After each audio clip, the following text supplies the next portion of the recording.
안녕하세요. 은퇴부동산연구소의 노초로 소장입니다. 오늘은 여러분과 최근에 윤석열 정부의 부동산 정책 또는 시장에 대해서 시장 왜곡을 일으킬 만한 문제가 되는 발언들을 함께 여러분과 얘기를 나눠보려고 합니다. 일단 우리가 문재인 정부 시절을 보면요, 부동산 시장 정책이 실패했다. 그 다음에 문재인 정부에서도 스스로 인지를 했고 사과도 했고 여러 가지 것들을 했어요. 그 당시에는 시장 가격이 너무 많이 올라가 가지고 굉장히 일반인들이 허탈감을 많이 느꼈죠. 가격이 너무 급등했던 것 때문에.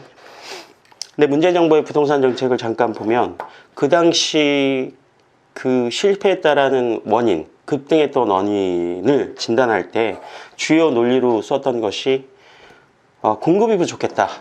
그래서 적절한 공급이 부족해서 가격이 급등했다. 근데 지금 이 얘기는 실질적으로 시장에서 판단이 맞았다 이렇게 평가하고 있습니까? 그런 평가를 지금은 하고 있지 않은 것 같습니다. 왜냐하면 공급이 부족했다면 지금 4, 5개월 지난 윤석열 정부에서도 부동산 시장 자체가 계속 상승하거나 최소한 떨어지진 않았어야 되는데 지금 아무런 변화, 공급량의 변화나 확실한 공급을 하고 있지 않음에도 불구하고 시장 가격이 계속 조정 또는 하향 또는 급락하고 있기 때문에 공급이 부족해서 가격이 떨어졌다라는 그 당시의 진단은 저 개인적으로 보는 잘못된 진단이라고 생각합니다. 그 당시에 문재인 정부의 가격 급등의 주요 원인은 제가 볼 때는 유동성 증가로 인한 그 당시에 가격이 올라가는 거예요. 자산시장에 돈이 많이 풀렸어요. 그러다 보니까는 가격이 올라간다라는 것을 기대하면서 추세선이 이렇게 되다 보니까 투기적 수요, 그쵸? 광기 어린 투기적 수요, 그 다음에 원정 갭 투자, 지방을 쓸고 다녔던 분들이 많잖아요. 갭 투자, 그 다음에 가수요자, 이런 분들의 어떤 돈을 벌기 위한 탐욕스러운 수요가 많았기 때문에 그 수요 때문에 가격이 급등했다라고 볼 수가 있는 거죠. 그런데 그런 어떤 실수요자들도 나중에 편승을 하게는 되지만 이런 투기적 수요, 광기 어린 어떤 가수요자들의 행동에 나중에 실수요자가 같이 함께 합세를 하면서 그 당시에 공급량이 부족했다 이런 얘기를 했던 것 같은데요. 근데 결국은 공급이 부족해서 가격이 올랐던 것이 아니라 이런 가수요자들의 문제가 시장 가격을 끌어올렸다. 저는 이렇게 평가하고 있습니다. 그래서 문재인 정부의 가격이 급등했다라는 것을 공급이 부족했다라는 것에서 저는 동의하지 않는데 그 당시 제가 가장 비판했던 점이 있었어요. 한 가지. 문재인 정부의 부동산 정책 실패 중에 공급량의 부족은 제가 동의하지 않았고요. 가장 제가 신랄하게 비판했던 부분은 바로 임대차 3법이었어요. 임대차 3법은 여러분 잘 알겠지만 계약갱시 청구권, 그 다음에 5% 이상밖에 못 올리는 전월세 상한제, 그 다음에 전월세 계약을 하면 신고하는 전월세 신고제, 이렇게 세 가지를 임대차 3법이라고 해서 불렀잖아요. 근데 제가 그 당시에 가장 비판했던 것은 오랫동안 주택임대차 보호법에서 우리가 2년 계약을 하고 2년 계약이 지나면 묵시적 갱신을 하든지 아니면 시장 가격이 올라가면 그거에 맞춰서 증액을 해서 계약을 하든지 시장 가격이 떨어지면 그거에 맞춰서 감액 계약을 하면 되는 이런 오랫동안의 시장의 어떠한 패턴이 있었다라는 거죠. 그런데 이제 문재인 정부에서 2+2 정책을 만드는 거죠. 2+2. 그러니까 이제 전세는 2년이 아니라 최고 4년까지 살 수 있다. 이거 자체에 대해서 제가 비판을 많이 했던 겁니다. 왜냐하면 한 번도 해보지 않은 이 시장 2+2라는 이 정책, 그것으로 인해서 임대차 시장에 상당한 시장 왜곡이 왔기 때문인 거죠. 그러니까 시장 자체에 왜곡을 일으킬 수 있는 정책을 폈기 때문에 제가 상당히 비판했던 것입니다. 그 당시 이런 말도 있었어요. 2+2가 안 되면 2+2+2 6년을 하든지 거의 입법 폭주라고 얘기했던 부분이 기억나는데 이거 자체에 대해서는 굉장히 저도 비판을 했던 지점입니다. 핵심은 뭐냐면 시장 자체에 대한 왜곡을 일으켰던 정책에 대해서는 제가 신랄하게 비판을 했다. 왜냐하면 시장에 왜곡을 일으킬 수 있으니까. 근데 그 당시 공급량이 부족해서 가격이 급등했다는 것은 팩트가 아니다. 이렇게 좀 정리해 볼 수가 있겠어요. 근데 이제 문재인 정부에서 윤석열 정부로 시장이 변했습니다. 그런데 지금 공급량을 떠나서 가격이 조정, 하향 안정화 또는 급락하고 있는데, 그렇다면 공급을 많이 공급을 많이 하다 보니까 가격이 떨어지고 있나요? 오히려 아까 제가 말씀드렸던 광기어린 투기적 수요자, 그 다음에 갭 투자들, 그 지방 원정을 다니면서 쓸어 담았던 그 수요들, 가수요들, 그런 수요자들이 이제 시장에서 싹 사라지고 있기 때문에 공급량의 문제가 아니라 투기적 수요자들의 감소로 인하여서 시장이 이렇게 바뀌고 있잖아요. 오히려 지금 윤석열 정부에서는 부동산에 관련돼서 크게 아무런 정책을 하고 있지 않습니다. 오히려 세금 감면을 해주고 있죠. 그렇죠? 종부세나 여러 가지 그 양도세나 여러 가지 특례를 통해서 감면을 하고 있어요. 이거는 시장을 하락시키는 요인이 아니라 상승시키는 요인이죠. 그 다음에 부동산 시장의 가장 트리거가 되고 있는 재건축 시장에 대해서 여러 가지 완화 정책을 지금 펴고 있잖아요. 그 다음에 재건축과 재개발 시장을 상당히 유연하게 풀어주려고 하고 있어요. 이거는 억제책인가요? 완화책인가요? 규제 완화인가요? 규제책인가요? 규제 완화 정책을 쓰고 있음에도 불구하고 가격은 여러분들이 알다시피 조정, 하락, 급락 이런 추세로 가고 있다는 겁니다. 그런데 지금 이렇게 완화 정책을 씀에도 불구하고 가격이 떨어진 이유는 여러분들은 어떻게 생각하고 계신가요? 제가 여러 번 글을 통해서도 발표했고 제 개인적인 생각을 말씀드린 적도 꽤 있는 것 같은데 전 첫 번째 한 요인을 가장 중요한 요인은 여러분들도 잘 아시겠지만 금리 급등이라고 생각합니다. 지금 엊그저께 제가 올린 글에도 주택담보대출 금리가 7%를 처음 돌파했어요. 그러니까 다 7%라는 게 아니라 7%까지 4%대 중반에서 7% 초과하는 범위까지 발생했다는 거죠.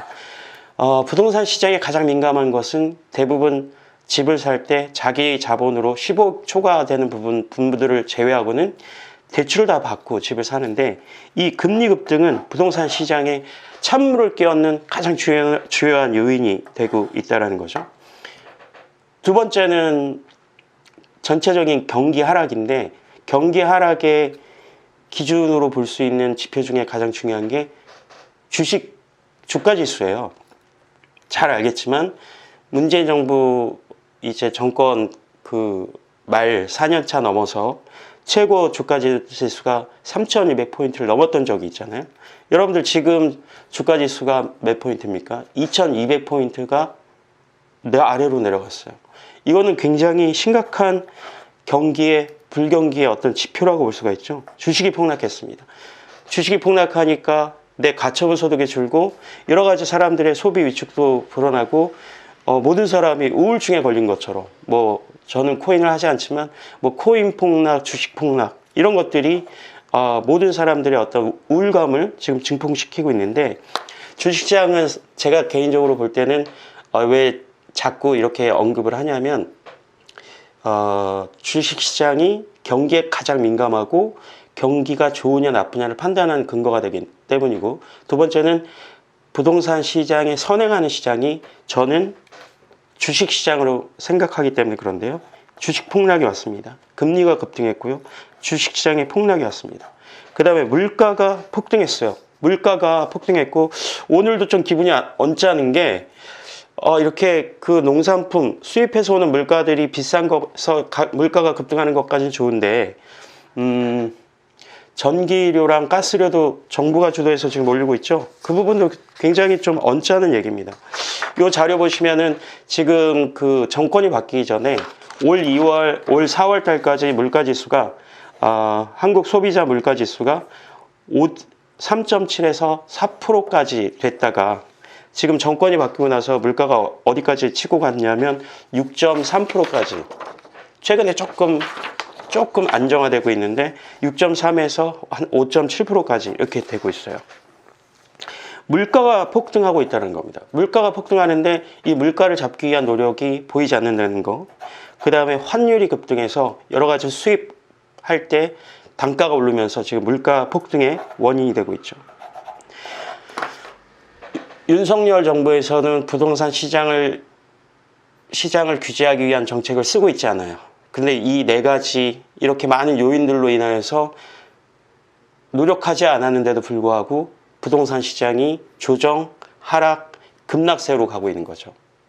예전에 어떤 교수님이 지금 부동산 시장이 빠지고 있는 거에 대해서 윤석열 정부에서 굉장히 우리가 잘해서라는 지적을 내세웠다가 신랄하게 비판했던 어떤 교수님이 계신데 저도 그 부분에 대해서 상당히 동의하고 있는 겁니다.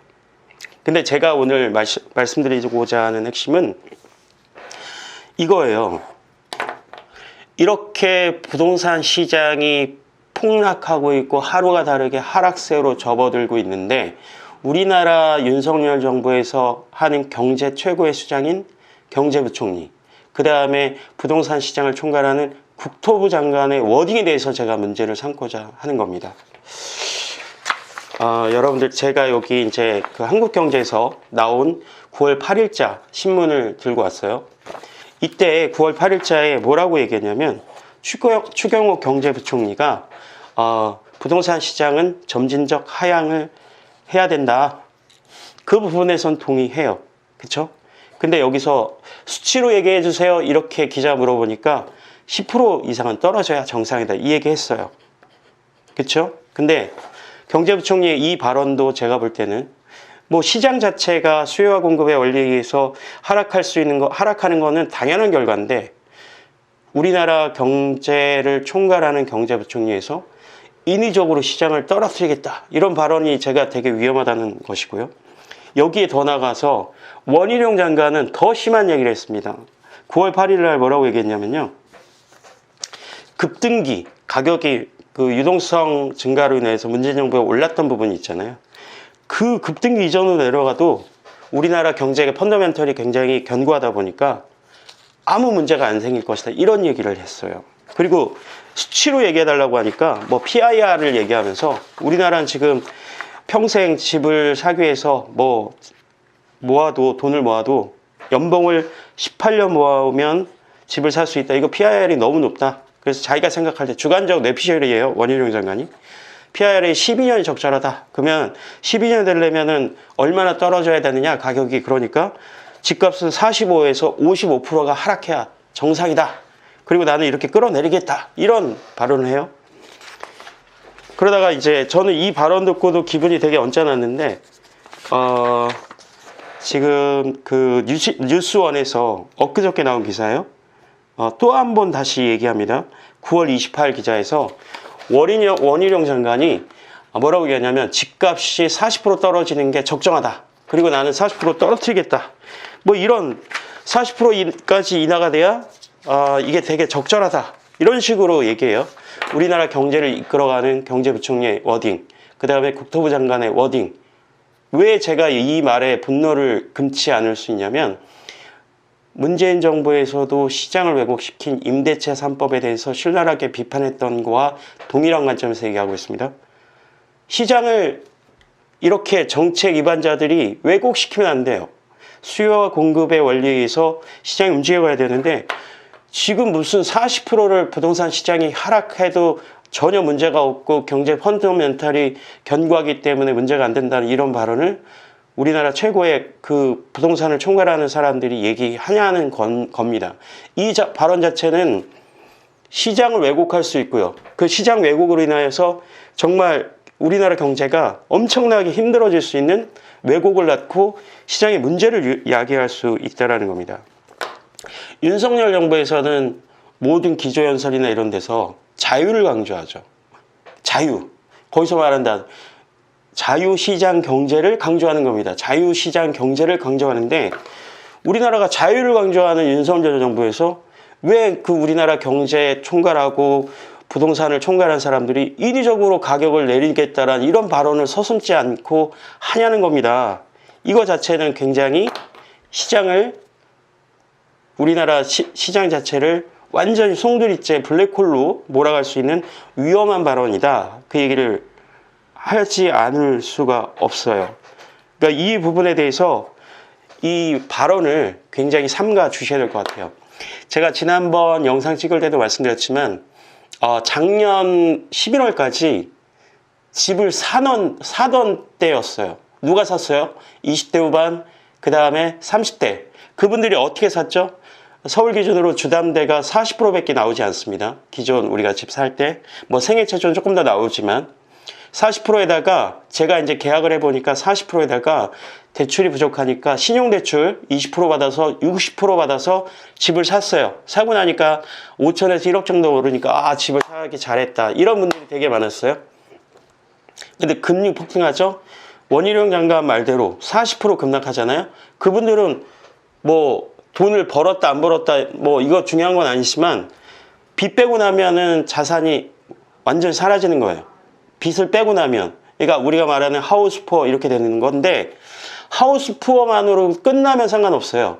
근데 주담대가 변동금리로 받은 분들 같은 경우는 3개월 변동도 있고 6개월 변동도 있는데 막 7%까지 치고 가면 원금이랑 이자 상환하는 것이 눈덩이처럼 늘어나기 때문에 자산 가격이 떨어지는 것 플러스 매달 그 집을 사기 위해서 지불하고 있는 30년 동안 지불해야 될 원금과 이자가 급등하면서 이분들이 가처분 소득이 거의 절반이 날아가는 거예요.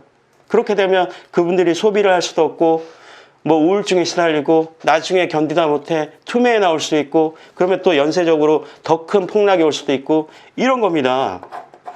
아니 청년들 그 다음에 뭐 젊은 사람들 정책 많이 배려한다면서요. 40% 떨어지면 그분들 어디로 가셔야 되죠? 그런 위험한 발언을 해도 되는 건지 제가 되묻고 싶습니다. 자, 제가 20년 넘게 부동산 시장을 지켜오고 뭐 관련된 글도 쓰고 활동도 했는데 정권이 뭐 보수가 잡을 수도 있고 진보 정권이 잡을 수도 있어요. 그런데 어느 세력이 정권을 잡던 부동산 시장에 대한 목표는 동일했다는 거예요. 누가 정권을 잡던 일부러 뭐 가격을 올리겠다, 일부러 가격을 떨어뜨리겠다 이렇게 정책 목표를 잡는 정부는 한 번도 없었어요. 항상 정책 1번지는 뭐냐면 주거 시장의 안정화를 꾀했다는 거죠. 그 양극화가 심화되다 보니까 안정화 또는 여기서 말하는 안정화라는 것은 부동산 가격이 올라가더라도 물가 상승률 정도의 완만한 상승. 그 다음에 너무 급등했으면은 주거 시장의 안정화를 꾀하는데 그 어떤 하향 안정화, 급락이 아닌 하향 안정화를 첫 번째 목적으로 하고 있습니다. 진보냐 보수냐를 상관없이 주거 시장의 안정화. 그래서 항상 그 정책 발표할 때 무슨 주거시장 안정화 대책 주거시장 안정화 대책 쭉 나오는 거예요. 그 다음에 이제 돈 있는 사람들은 상관없는데 내 집 마련이 우리나라는 굉장히 강하잖아요. 그러니까 돈이 없는 무주택 서민들에게 공공의 정책, 공공주택을 공급함으로써 내 집 마련을 실현해주는 이 주거복지 차원에서의 접근. 요 두 가지가 진보냐 보수냐를 상관없이 모든 그 정책 목표가 됐다라는 거죠. 이거는 진보와 보수의 개념이 필요 없는 겁니다. 그래서 정리해서 얘기하자면 지금은 시장 안정화를 꾀해야 되는 시기예요. 시장의 급락을 종용하는 이런 발언들, 반시장적인 발언들은 하시면 안 된다는 겁니다. 그런 발언 안 하더라도 시장 자체가 굉장히 하락할 수 있는 위험한 상황이에요. 굉장히 경기가 위험한 상황입니다. 이런 발언을 쉽게 하시면 안 됩니다. 다시 한번 요청드립니다. 주거시장 안정을 위해서 노력해 주세요. 두 번째, 무주택 서민들을 향한 내 집 마련을 용이하게 하고 있는 정책들을 제대로 만들어 주실 것을 정말 간곡하게 요청드립니다. 문재인 정부의 임대차 3법을 통한 시장 왜곡, 지금 가격이 하락하고 있는 추세에서 추경호 장관, 원희룡 장관 이런 인위적으로 몇 프로 이상 가격을 떨어뜨리겠다 이런 시장 왜곡 발언은 더 이상 하지 말아 주실 것을 간곡하게 요청드리겠습니다. 오늘의 얘기는 여기까지 할게요. 지금까지 은퇴부동산 연구소의 노철호 소장이었습니다. 감사드립니다.